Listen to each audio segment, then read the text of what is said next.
로마서와 이신칭의 성령의 능력으로 죄의 욕망과 육신의 정욕을 죽이는 자는 하나님의 아들이다 라고 이제 바울이 이 정의를 내렸습니다. 이제 저번 강의에 이어서 때문에 이런 이제 성령은 이 바울 신학에 있어서 아주 중요한 거고요. 또 이신칭의와 이신칭의를 얻은 이후에 우리 신자의 삶과 아주 매우 밀접한 관계를 가지고 있습니다. 이런 성령은 우리 안에 있는 이런 육신 또 죄성을 죽일 수 있는 그 하늘의 능력이죠. 인간의 의지와 인간의 결단과 인간의 어떤 그 이성으로는 도저히 죽일 수가 없는, 또 하나님 뜻대로 살 수가 없는 그런 절망의 상태에 있기 때문에 하나님에게 우리에게 이제 성령을 부어주시는 하나의 축복입니다. 축복. 때문에 성령을 이 성경의 관점에서 쭉 보면은 하나님의 가장 귀한 은혜요, 축복이다, 복이다 라고 설명하고 있고요. 따라서 이제 이신칭의를 얻은 이후에 신자는 성령을 따라 성령을 쫓아 성령을 추구하며 또 성령과 동행하며 또 성령의 소욕을 쫓아 또 성령의 충만함을 받아 성령의 인도를 받아 철저히 성령의 통치 아래에 들어가 살아야만 합니다. 그렇지 않고 육신대로 산다면, 즉 죄성에 지속적으로 거한다면 우리가 고의적으로 하나님의 은혜를 경멸히 여기며 고의적으로 우리가 죄를 가볍게 여긴다면 그까짓 것 죄 뭐가 대수야. 무한대로 죄를 지어도 회개만 하면 무한대로 용서해 주시는데 그까짓 것 뭐 죄가 무슨 대수야라고 하는 그런 어떤 두려움이 없는 것, 죄에 대해서 어떤 싸우려고 하는 마음이 없는 것이라고 할까요? 물론 우리는 100% 퍼펙트 완전하진 않습니다만은 그 어떤 죄와 싸우고자 하는 마음이 없는 것. 당연히 뭐 회개하고 나면 용서해 주시는데 그까지 죄가 뭔 대수야 라고 안일한 자세로 사는 사람을 성경은 육신대로 살면 너희는 반드시 죽는다 라고 경고를 날리고 있죠. 로마서 8장 13절. 때문에 이렇게 육신에 져서 육신대로 살면은 이런 심플 네이처에 우리가 굴복된 상태로 살아간다면 하나님으로부터 선물로 받은 구원에 큰 상처를 얻습니다. 하나님이 우리에게 주시는 은혜가 큰 상처를 받고 하나님과 우리 사이에 맺어진 언약 관계, 아버지와 아들이라고 하는 그런 언약 관계가 깨어질 수 있는 그런 치명적 위험에 우리가 노출되게 됩니다. 따라서 사도 바울은 성령으로 몸의 행실을 죽여라. 너의 육신의 정욕을 죽여라. 너희 안에 있는 죄성을 죽여라. 그리고 성령의 열매를 맺어가라. 그리하면 너희는 산다. 산다. 라고 함으로써 우리의 선물로 받은 구원을 더 견고히 할 수 있음을 사도 바울은 매일 강조합니다. 따라서 로마서를 읽을 때는 이러한 직설법과 명령법의 체계 아래에서 우리가 이해를 잘 해야 됩니다. 이 직설법만 강조해서 우리는 죄에서 용서받았어. 우리는 죄에서 단절되었어. 우리는 죄에서 해방되었어. 우리는 죄와 사망의 법에서 해방되었어. 우리에게는 영원한 생명이 있어 라고만 살고 있다라면은 우리의 구원론에 큰 상처를 받게 되고요. 이 명령법이 함께 항상 존재한다라고 하는 사실을 이런 바울 신앙을 통해서, 바울 신학을 통해서 항상 명심을 해야 됩니다. 따라서 이신칭의를 얻어서 성령의 능력으로 사는 자에게는 고난이 항상 함께 온다라고 사도 바울이 말하고 있습니다. 고난은 우리에게 뗄 수 없는 그런 사건인데요.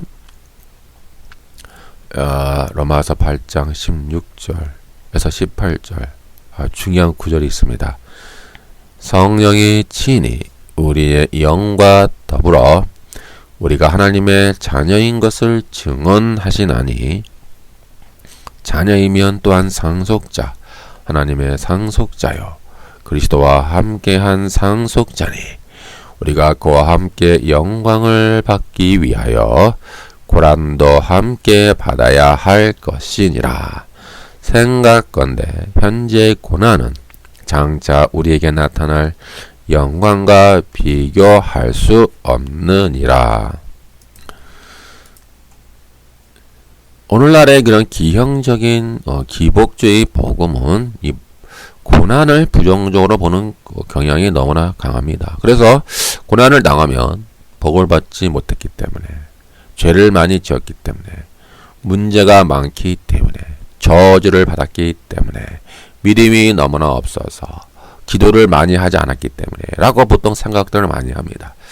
그래서 가장 모범적인 교인, 즉 현대 기독교인들이 추구하는 가장 모범적이고 또 가장 어떤 모형으로 담고 싶은 그런 기독교인의 모습은 복을 많이 받아서 문제없이 무탈하게 행복하게 잘 살고 평안하게 건강하게 형성하여 좋은 직과 명예를 얻어서 부자로 또 존경을 받으면서 잘 살면서 부경화 누리면서 오래 행복하게 건강하게 장수하는 것이라고 보통은 이렇게 그렇게 또 생각하는 것 같아요. 근데 상당히 이것은 좀 위험한 사상이죠. 위험한 사상이고 그 성경의 가르침을 좀 벗어났어요. 반면 사도 바울은 이런 오늘날의 그 기복주의적인 타락한 복음에서 말하는 복을 말하지 않고요. 인신칭의를 얻어 성령의 능력으로 사는 자는 고난을 피하지 말고 두려워 말며 고난을 향해 돌진하라고 권면을 하고 있습니다. 바울은 성령의 능력으로 죄의 정욕을 죽이고 사는 자는 하나님의 자녀이고 하나님의 상속자이기 때문에 그리스도와 함께 영광을 얻기 위해 당연히 고난을 받아야 한다라고 주장하고 있죠. 그 전번 강에서 강조한 것처럼 하나님 영이 거한다라고 하는 개념은 바울에게 있어서 자기의 성령을 통해서 육신을 죽이는 자를 말합니다. 그리고 성령을 따라 행하여 귀한 성령 열매를 맺으며 하나님의 뜻대로 하나님의 통치를 받으며 인생의 목적을 하나님 나라와 하나님 의에 두며 전적으로 하나님 나라를 위해 사는 자를 말하는 것이죠. 뭐 은사 받았네, 뒤로 넘어지네, 입신이 냈네, 환상 받았네, 뭐 계시 받았네, 음성 들었네, 이따위 식의 어떤 그런 신비주의적인 체험이 성령의 본질이 아니라고 제가 수십 번 수백 번 강조를 했죠. 즉 사도 바울에게 있어서 하나님의 영이 거한다라고 하는 자는 하나님의 영을 통하여 진정으로 하나님의 통치를 받는 그런 신실한 자를 말하는 겁니다. 따라서 이러한 하나님의 영이 있는 자는 하나님의 자녀이고요. 이런 하나님의 자녀는 마땅히 하나님의 상속자이기 때문에 고난도 당연히 받아야 된다라고 말하고 있는 것이죠. 이러한 주장은요, 이미 로마서 5장에서도 이미 나타나고 있는 거예요. 그러니까 계속 보면은요, 로마서 전체의 고난이라고 하는 주제도 함께 흐르고 있는 거예요. 계속 고난이 흘러요. 5장에도 보면은 3절, 4절, 다만 이뿐만 아니라 우리가 환난 중에도 즐거워하나니 이는 환난은 인내를, 인내는 연단은 소망을 이루는 줄 알미로다. 이렇게 계속 반복적으로 고난이라고 하는 주제가 등장하고 있죠. 그러면 우리는 언제쯤이나 이렇게 바울처럼 고백할 수가 있을까요? 우리도 바울처럼 환난 중에도 우리는 즐거워한다. 우리는 현대의 기복주의적인 타락한 복음은 복을 많이 주시고 잘 먹고 잘 살게 해달라고 기도를 많이 하고 있는데 과연 이들이 바울처럼 환난 중에도 과연 우리가 즐거워할 수 있을까요? 환난은 저주가 아니고 환난이 오히려 복이다라고 말하는 이런 바울의 가르침은 그 마태복음 5장에 있는 팔복의 가르침과도 유사합니다. 팔복에도 보면은 너희가 의를 위하여 핍박을 받으면, 즉 그리스도를 위하여 핍박을 받으면 너희는 복이 있다. 천국이 너희 것이미요 라고 말씀하신 그러한 산상설교의 팔복의 맥락과 같은 뜻이라 할 수가 있겠습니다. 따라서 오늘날 이러한 팔복의 가르침과 팔복의 가르침을 외면하며 살고 있는 현대 기독교입니다. 이들은 과연 이런 고난과 환난을 어떻게 우리가 그걸 당면하면서 그걸 즐거워할 수가 있겠습니까? 오늘날 수많은 방송 매체를 통해서 또 인터넷을 통해서 수많은 목사들의 설교가 수백 수천 개 쏟아져 나오죠. 과연 그러면 그러한 설교 가운데서 고난을 또 환난을 날게 받으라는 목사의 설교를 들어보았습니까? 만약에 그렇게 설교하는 목사와 교회가 있다면 그러한 교회와 목사는 하나님의 뜻을 따르는 진정한 교회가 됩니다. 그러나 믿기만 하면 복을 받고 잘 먹고 잘 자고 천수를 누리고 부자가 되는 게 그것이 복음이고 그것이 하나님이 우리를 향한 뜻인데 뭐하러 고난과 환난을 받을 필요가 있느냐라고 설교하는 자가 있다면 미안하지만 그들은 하나님의 뜻을 멀리 떠난 자들입니다. 따라서 그들은 이 로마서의 성경을 찢어버려야 됩니다. 그리고 이 산상설교에 있는 팔복을 찢어야 됩니다. 그리고 뿐만 아니라 성경 전체에 고난에 대한 주제가 흐르는 성경 구절들이 있습니다. 그걸 다 찢어버려야 됩니다. 찢어버리고 진정한 복음은 복을 받고 잘 먹고 잘 사고 만사 형통하고 천수를 누리고 권력을 누리고 오래오래 잘 사는 것이다 라고 하는 성경 구절만 오려서 믿으면 그것이 그들의 복음이 되겠죠. 하지만 이러한 그들의 복음은 성경에서 말하는 진정한 복음이 아니다라고 하는 사실입니다. 이렇게 오늘날 그 대다수 많은 그 목사와 교인들이 이러한 변질된 복음을 전하고 또 변질된 복음을 믿으면서 걱정하지 마. 죽으면 천당이야. 걱정하지 마라고 자신만만해야 한 이유는 과연 무엇일까요? 그렇게 자신만만할까요?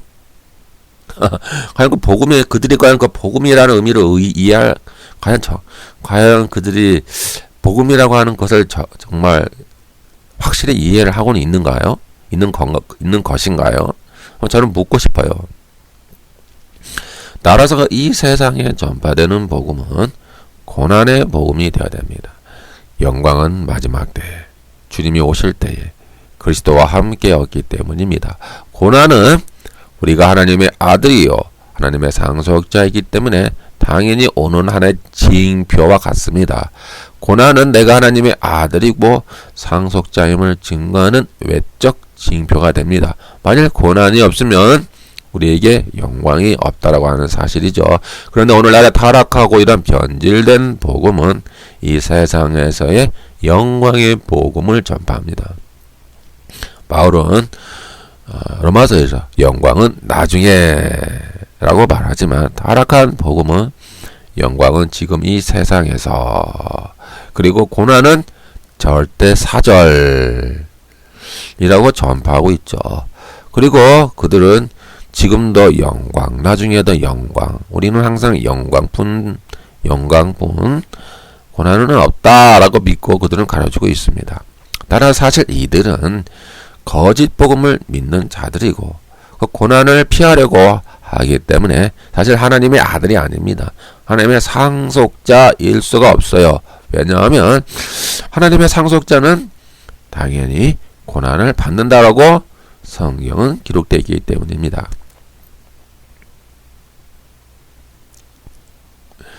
참으로 두려운 것은 이들이 지금 영광을 추구하였기 때문에 나중에 그리스도께서 오실 때에 고난, 즉 심판을 받을 수 있다라고 하는 사실을 항상 명심해야 되겠습니다.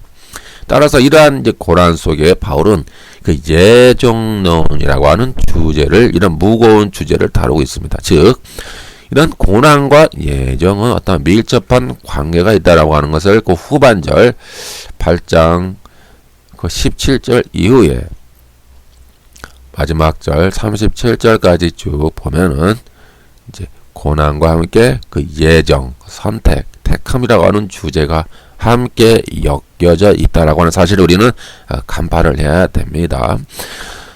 아마도 이 로마 교회는 여러모로 아마 고난을 많이 당했을 수도 있습니다. 이 당시 초대 교회가 또 워낙 수많은 고난과 순교의 또 환란 속에 닥쳐져 있는 그런 고난을 받는 교회였죠. 로마 교회는 전통 유대 교인으로부터 또 헬라의 이교도로부터 또 황제로부터, 로마의 황제로부터 겹겹이 둘러싸여 고난과 박해를 받았을 개연성이 매우 높습니다. 바울은 그런 고난 가운데 있는 로마 교회를 향해서 미리 아신 자들을, 미리 정하신 그들이라는 표현을 써서 어떤 그 예정론의 기초라고 할 수 있는 그런 원리를 제공을 해 주었죠. 또 그로 말미암아 어떤 교리적 다툼, 그 예정론에 대한 어떤 교리적인 그런 다툼이 이제 시작되게 되었죠. 8장 17절. 그러니까 했죠, 이제 이미. 자녀이면 상속자고 하나님의 상속자이기 때문에 그와 함께 영광을 받기 위해 고난도 함께 받아라. 이렇게 하면서요. 36절 기록된 바 우리가 종일 주를 위하여 죽임을 당하게 되며 도살 당할 양같이 여김을 받았나이다 함과 같으니라. 이러한 어려움을 많이 당했던 것 같습니다. 로마서 외에 기타 다른 서신에도 이런 예정에 대한 구절들이 이렇게 나눠져 있죠. 분산되어 있습니다. 근데 이러한 배경에는 그 당시가 오늘날의 상황과는 달리 오늘날의 상황과는 달리 그런 박해, 고난, 순교 등등이 빈번히 교회 안에 일어났기 때문입니다. 그래서 이제 바울의 이런 예정론을 우리가 바로 이해하기 위해서는요, 어떤 교리적인 조건으로 뭐 예정론 이거야, 뭐 여기저기 성경 구절을 떼어서 어떤 교리적으로 막 이렇게 만든다는 것은 상당히 위험이 있어요. 왜냐하면 이 문맥적 상황을 늘 고려를 해야 되거든요. 그럼 바울이 왜 로마서 8장에서 이런 예정론을 언급을 해야 됐을까? 그런 문맥에는 어떤 의미가 있을까? 그런 어떠한 배경을 가지고 이런 예정론을 사도 바울이 말을 했을까를 우리가 먼저 접근을 해야 됩니다. 근데 이런 접근이 없어요. 이 교리적으로 하는 사람들은 그냥 그 구절들만 다 띄다가 그냥 조합을 시키거든요.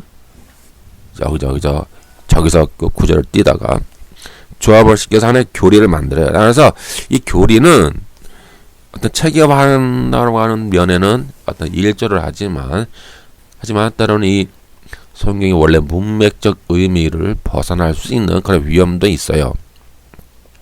때문에 우리는 이런 바울의 예정론을 바로 이해하기 위해서는 그들이 직면한 고난의 상황을 우리가 먼저 이해를 해야 합니다.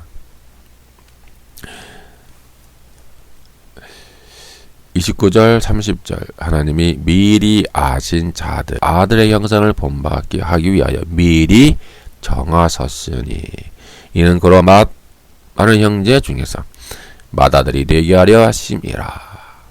또 미리 정하신 그들을 또한 부르고 부르신 그들을 또한 의롭게 하시고 의롭게 하신 그들을 또한 영화롭게 하셨느니라. 이것은 어떠한 이것을 보면요, 또 미리 아신 자들 또 미리 정하셨으니 이러한 구절들이 나오고요. 그 결론이 있습니다. 목적이 무엇이라고요? 그 아들의 형상을 본받게 하기 위하여. 이렇게 그 결론을 확실하게 명확하게 했죠. 따라서 이들이 그런 고난의 상황 속에서 환란의 상황 속에서 그들이 이런 배도나 어떤 배교의 위험 속에서 그리스도의 복음을 떠날 수 있는 그런 위험의 상황 속에서 항상 너희들은 하나님이 아들의 형상을 본받게 하기 위하여 너희를 미리 택하였다는 하는 사실을 잊지 말라 라고 하는 어떤 위로적 차원의 신학이라고도 할 수가 있겠습니다. 또한 30절에 보니까 미리 정하시고 부르신 것들을 의롭다 하시고 의롭다 하신 것들 영원하게 하시고 이런 어떤 하나님의 절대 주권이죠. 택하신 자들에 대한 그 구원을 이루어 가시는 하나님의 절대 주권에 대한 어떤 묘사죠. 이것도 하나 어떻게 보면 직설법이 됩니다. 직설법이기 때문에 당연히 하나님 우리를 알아서 변화시켜 주시겠지. 우리는 가만히 있으면 돼. 우리는 하나님께서 알아서 택함 받은 자들 완성으로 하나님이 그냥 알아서 인도해 주실 거야. 우리는 가만히 있기만 하면 돼라고 생각한다면은 그거는 우리의 구원론에 큰 상처를 입고요. 바울신학을 제대로 이해를 못하는 겁니다. 따라서 이 구절 뒤에 그러므로라는 이제 명령법이 또 나옵니다. 이걸 우리가 잘 간파를 해야 돼요. 그러니까 30절에 부르시고 어렵다 하시고 어렵다 하신 것들 영원하게 하셨느니라. 이것은 하나의 이제 직설법이라면은 그 뒤에 계속 명령법이 나옵니다. 때문에 너희는 이렇게 해라. 이렇게 살아야 하지 않겠느냐라고 하는 그런 문맥을 여러분들이 잘 이제 간파를 해야 됩니다. 따라서 이러한 이제 바울의 예정론은 하나님이 모든 것을 미리 결정하셨다라고 하는 어떤 운명론이나 어떤 결정론이 아니에요. 운명론이나 어떤 결정론으로 이 예정을 이해하면 인간의 이런 책임성 있는 결단과 의지와 행동의 변화를 약화시킵니다. 왜냐하면 바울은 이 예정론을 이렇게 전하면서 고난받는 그들에게 위로를 해주고 있는 거예요. 문맥이요. 그러면서 그 뒤에 항상 명령법이 따라와요. 그러므로 너희는 이렇게 명령법이 있기 때문에 이 하나님의 절대 주권과 인간의 어떤 자유의지는 절대 충돌하지 않습니다. 때문에 우리는 믿음이라고 하는 것을 하나님이 내 안에서 일하시는 그 하나님을 가만히 바라만 보고 그분이 이루어가는 것을 느끼면서 그분이 일하시게끔 맡기고 드려야 한다. 그냥 가만히 있어야 한다. 인간이 나서는 것은 하나님께 교만이다라고 하는 잘못된 신앙관, 그래야 타락한 신앙관을 우리는 고쳐야 됩니다. 왜냐고요? 명령법이 있기 때문에 그렇습니다. 그런데 아직도 이런 식으로 믿음을 잘못 이해하는 자들이 너무나 많은 것 같습니다. 로마서 8장에 있는 이런 바울의 예정론의 핵심은 고난 가운데서 너의 구원의 확신이 흔들리지 말고 하나님의 절대 주권과 섭리를 믿고 신뢰하라라고 하는 의미죠. 너희는 지금 불리하고 어려운 환경에 처해 있다. 그러면서 너희는 환경과 상황이 바뀌면 언제든지 하나님을 배반하고 떠날 수도 너희는 있다. 하지만 하나님은 자기의 선택한 백성은 어떠한 일이 있더라도 무슨 일이 일어나도 결단코 방치하거나 버리지 않고 하나님이 계획하시고 목적하신 바를 분명히 이루신다. 그러니 너의 구원의 그런 확신에서 흔들리지 말고 그 아들의 형상, 그리스도의 형상을 본받아 거룩함을 이루라 라는 그러한 명령이 그 안에 내포되어 있는 것이죠. 35절 누가 우리를 그리스도의 사랑에서 끊으리요? 환난이나 공고나 박해나 기근이나 적신이나 위험이나 가리랴. 왜 우리에게 이러한 박해와 고난과 순교가 일어나야 되냐고 하나님이 우리를 버린 것이 아니냐라고 반문하는 신자들에게 바울은 하나님이 자기 아들을 아끼지 아니하시고 자기 아들을 내어주신 하나님이 결단코 너희를 버리지 않고 너희의 영광을 위해 너희를 거룩하게 만들기 위해 너희를 통해 하나님의 목적하신 바를 이루기 위해 하나님의 계획하신 바가 있기 때문에 하나님을 끝까지 믿고 배도나 배교하지 말고 구원의 확신에서 흔들리지 말고 진리에 바로 서서 핍박하는 자들의 배후에 있는 그 하늘에 있는 악한 영인 사탄과 끝까지 싸우라 라고 하는 그런 권면이 담겨져 있는 것입니다.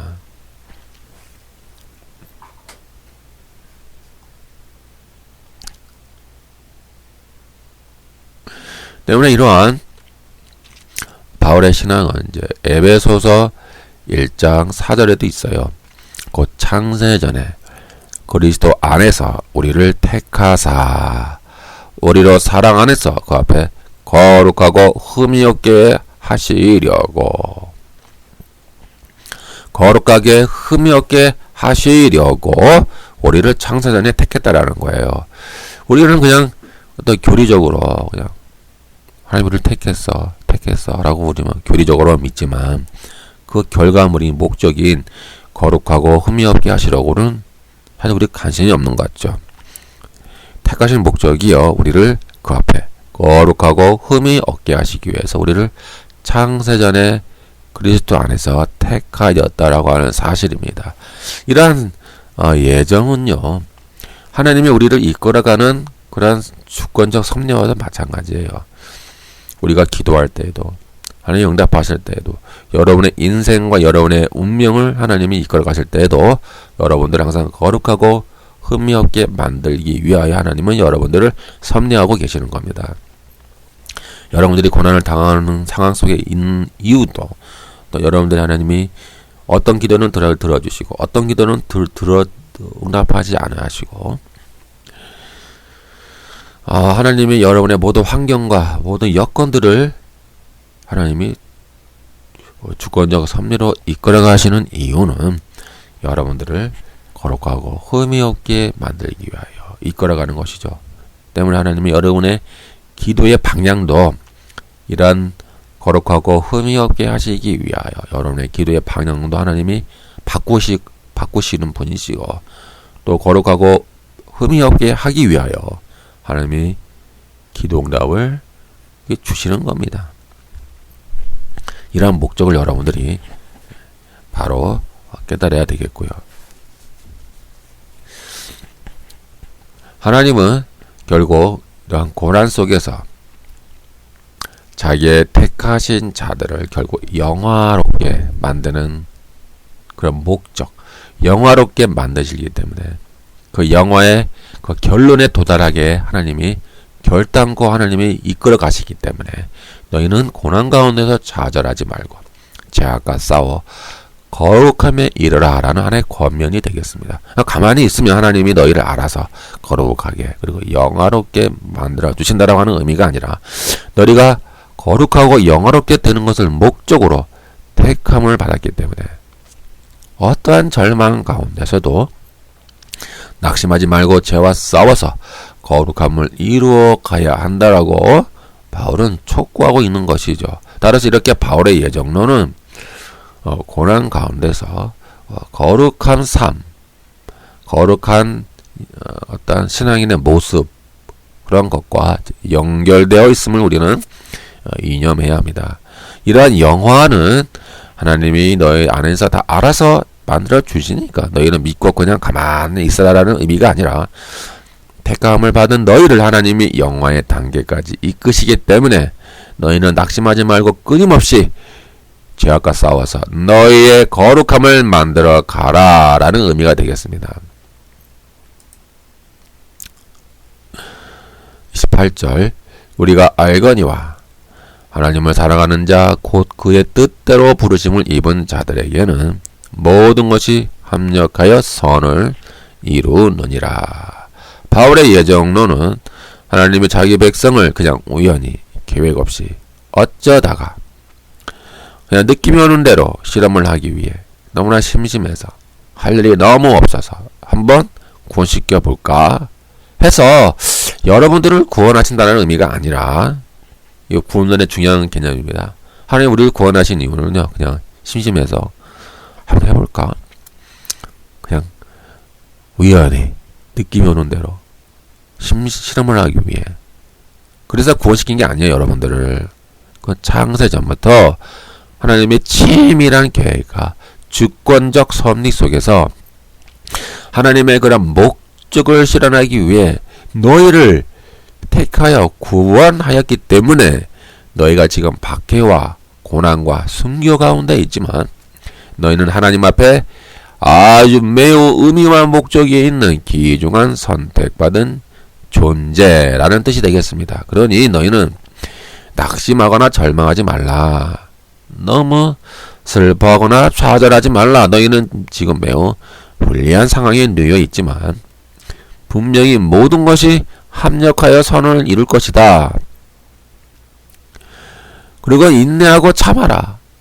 진리를 무정하여 거짓과 싸워라. 너희에게는 영광된 미래가 준비되어 있다라고 바울이 그들 향해서 권면하는 겁니다. 즉 여러분의 인생은 모든 것이 합력하여 선을 이루는 하나님의 주권적 목적을 위해 나아가는 겁니다. 여러분이 기도하는 제목, 여러분이 당한 어려움들, 또 여러분이 지금 이루어가는 삶의 목적들, 아니 여러분의 뜻대로 여러분의 인생이 여러분의 생각대로 이루어간 적은 별로 없죠. 예. 여러분이 계획을 짜고 여러분이 어떤 꿈을 꾸고 여러분이 목적으로 하는 그런 인생대로 우리의 인생은 움직이지 않습니다.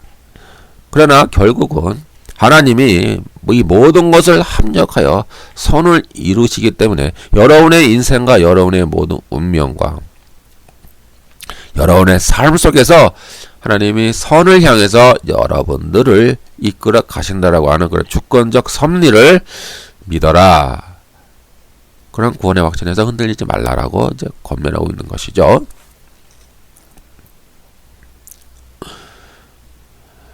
(8장) 31절에서 37절까지 보면은요. 그런즉 이 일에 대하여 우리가 무슨 말하리요? 만일 하나님이 우리를 위하시면 누가 우리를 대적하리요? 누가 능히 하나님께서 택하신 자들을 고발하리요? 의롭다 하신 이는 하나님이니 누가 정죄하리요? 죽으실 뿐 아니라 다시 살아나신 이는 그리스도 예수시니 그는 하나님 우편에 계신 자요 우리를 위하여 간구하시는 자시니라. 누가 우리를 그리스도의 사랑에서 끊으리요? 환난이나 공고나 박해나 기근이나 적신이나 위험이나 칼이랴. 그러나 이 모든 일에 우리를 사랑하시는 이로 말미암아 우리가 넉넉히 이기느니라. 대적자들이, 박해하는 자들이 주의 백성을 치려하거나 고발하거나 정죄하려고 할 때에도 하나님의 택하심을 받은 백성이기 때문에 하나님은 우리를 위하십니다. 환난이나 공고나 박해나 기근이나 적신이나 위험이나 칼이 올지라도 택함을 받은 주의 백성이기 때문에 하나님의 사랑에서 결코 끊을 수가 없다라고 하는 사실이죠.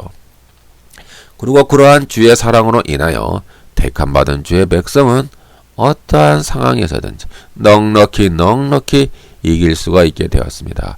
이러한 이제 이길 수 있다라고 하는 개념은 이제 요한계시록으로 이어지죠. 그래서 요한계시록에 보면은 동일하게 그들은 환난과 핍박과 순교의 위험 속에서 살아가는 성도들을 묘사하고 있습니다. 그리고 그들은 짐승과 싸워서 이기는 자, 그렇죠? 짐승의 표를 받지 아니하고 짐승에게 절하지 아니하고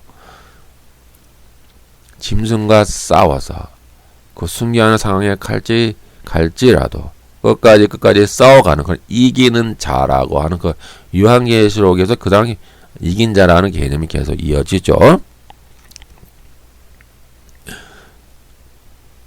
즉 이러한 이제 고난적 상황 속에서 대적자들이 핍박하는데 하나님이 택하신 자를 어떻게 고발하겠느냐. 걱정하지 마라. 너희를 의롭다 하시는 이는 하나님이다. 누가 너희를 정죄하겠느냐. 너희가 지금 고난 가운데 있지만 누가 너희를 그리스도의 사랑에서 끊을 수 있겠느냐. 믿음을 가져라. 의심하지 말라. 하나님의 주권적 섭리를 믿어라. 그런 의미에서 이제 예정이 나오는 거예요. 하나님의 주권적 섭리를 믿고 흔들리지 마라 라는 의미에서 예정의 의미가 나온 것이죠. 여러분들이 그것을 때문에 우리는 넉넉히 이기느니라.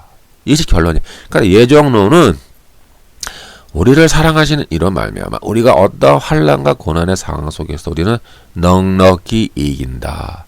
넉넉히 이긴다라고 하는 신앙 고백과 연결이 되는 거예요.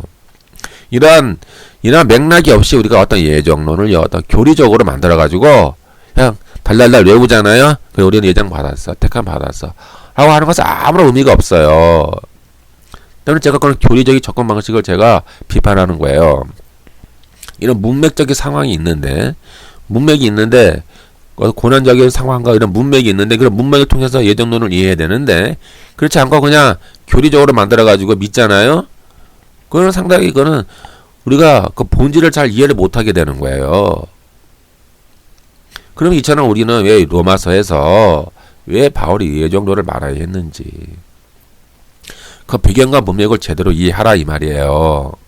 그렇지 않고 예정론을 교리화해서 뭐 칼빈주의니 뭐 알미니안주의니 이렇게 나누어서 뭐 신학적 도구마나 어떤 교조주의에 빠지는 거는 그건 중요한 게 아니에요. 의미가 없는 거라니까. 의미가 없는 거라니까요. 아니 칼빈주의나 뭐 알미니안주의나 교리적으로 싸우면 뭐예요? 본질을 이미를 벗어났잖아요. 본질이 뭐예요 지금? 고난 가운데서 너희의 거룩함을 이루어 가라. 그것이 예정론의 본질 아닙니까? 하나님이 너희를 창세전에 택한 것은 너희가 그리스도의 형상을 본받게 하기 위해서 하나님을 이렇게 만드신 거야.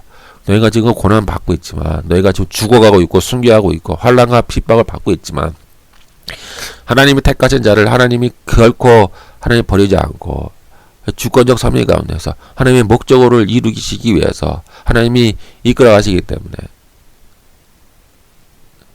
어떠한 환경에서도 우리는 넉넉히 이길 수 있다라고 하는 신앙 고백으로 이어진다라는 거예요. 예정론이. 그런 본질을 놓치고 교리를 만들어서 나는 알빈이야, 너는 칼빈주의. 그거 아무런 의미가 없는 거예요. 예? 그 무가치한 거라고요, 여러분들이. 예? 일단 배경을 모르고요. 예정을 믿어봤자 그건 아무런 교리적인 예정은 의미가 없는 거예요. 그래서 저는 그래서 이런 조직신학을 하는 자들에게 저도 조직신학을 공부했고 저도 교리를 이렇게 배웠지만은 그런 점이 상당히 신학적 도구마나 교조주의가 아주 위험한 거예요. 그래서 바울 앞에는 뭐 이런 칼빈주의나 이런 뭐 교리화된 예정론은 전혀 의미가 없어요. 그리고 이런 알미니안주의의 이 반예정 교리도 전혀 의미가 없는 거예요. 하나님의 본질을 떠났잖아요, 지금. 예? 문맥상 속에서 어떠한 의미로서 예정론을 말해주는 있는가를 그거를 놓쳤잖아요. 놓치고 그걸 백날 교리를 만들면 무슨 의미가 있냐고요.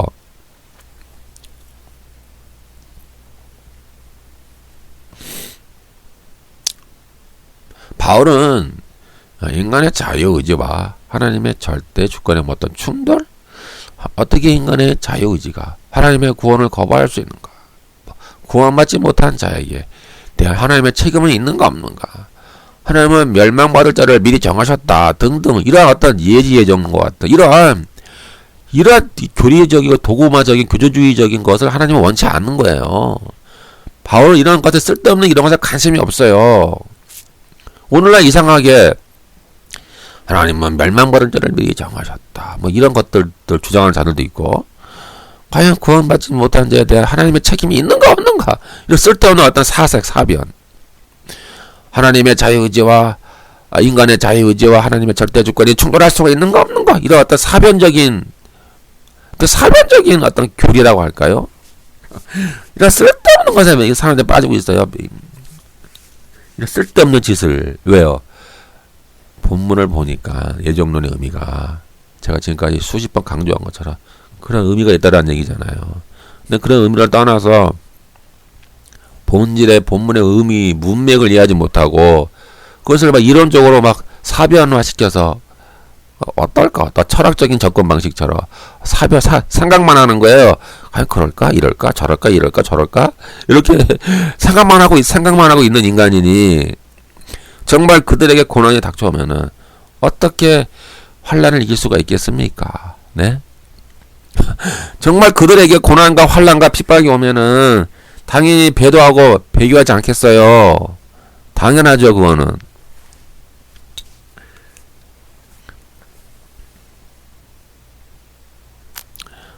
따라서 바울이 지금 살아서 이런 교리화된 예정론이나 이런 반예정 교리를 보면은 바울이 실망할 거예요. 야, 너희는 내가 쓴 글들 가지고 너는 왜 쓰레기 같은 교리로 만들어버렸냐. 이거 아무짝도 쓸데없는 쓰레기다. 네가 고난을 아냐? 내가 이 글을 쓴 배경과 목적을 알고 있어? 네가 고난의 상황을 네가 접해봤어? 너는 고난당하면 너는 하나님 배반하지 않을 수 있는 자신이 있어? 너에게 고난과 핍박과 순교의 상황이 오면 너희는 그러면 넉넉히 이길 수가 있어? 너희는 너의 믿음을 버리지 않을 수 있는 자신이 있는 거니? 라고 바울은 묻는 거예요. 바울은 이 예정론의 결론을 내립니다. 클라이막스. 예정론의 클라이막스는 너희가 고난을 받고 있지만 하나님의 택함을 받았기 때문에 이 세상의 그 어떠한 것도 우리 주 그리스도 예수 안에 있는 하나님의 사랑에서 끊을 수 없다라고 하는 사실이 있죠. 따라 38절 39절이 그 예정론의 클라이막스가 되겠습니다. 내가 확신하노니 사망이나 생명이나 천사들이나 권세자들이나 현재일이나 장래일이나 능력이나 높음이나 깊음이나 다른 어떤 피조물이라도 우리를 우리 주 그리스도 예수 안에 있는 하나님의 사랑에서 끊을 수 없느니라. 이들이 어떤 상황이 있다고요? 고난의 상황, 핍박의 상황, 박해의 상황, 또 순교하는 상황이 있어서 사망이나 생명이나 그 어떠한 것도 우리 주 그리스도 예수 안에 있는 하나님의 사랑에서 끊을 수가 없다라고 하는 사실을 믿고 너희가 그 고난을 이겨라. 넉넉히 이겨라. 좌절하지 말라. 믿음을 버리지 말라. 라고 권면하고 있다는 사실입니다.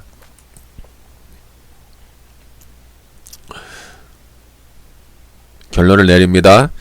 바울의 예정론은 인간의 자유의지와 책임성 있는 결단과 의지와 행동의 변화를 약화시키지 않습니다.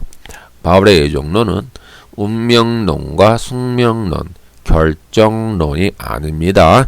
바울의 예정론은 고난 가운데 있는 성도에게 주는 위로의 신학이며 고난을 이해하는 방식입니다. 바울의 예정론은 박해와 고난 순교적 상황에서 구원의 확신에서 흔들리지 말고 하나님의 주권과 섭리를 믿고 끝까지 신뢰하라 라고 하는 권면이 담겨 있는 것이죠. 바울의 예정론은 박해, 고난, 순교적 상황 속에서 하나님의 목적과 계획과 뜻을 이해하고 너희에게 있는 하나님의 목적과 계획과 뜻을 이해하고 신뢰하라는 뜻입니다. 바울의 예정론은 박해와 고난과 순교적 상황에서 낙심하지 말고 죄악과 싸워 거룩함을 이루라라고 하는 뜻입니다. 바울의 예정론은 너희들이 지금 매우 불리한 상황에 놓여 있을지라도 분명히 모든 것이 합력하여 선을 이룬다라고 하는 확신이죠. 바울의 예정론의 클라이막스는 이 세상의 그 어떠한 것도 우리 주 그리스도 예수 안에 있는 하나님의 사랑에서 끊을 수 없다라고 하는 확신의 근거가 되겠습니다.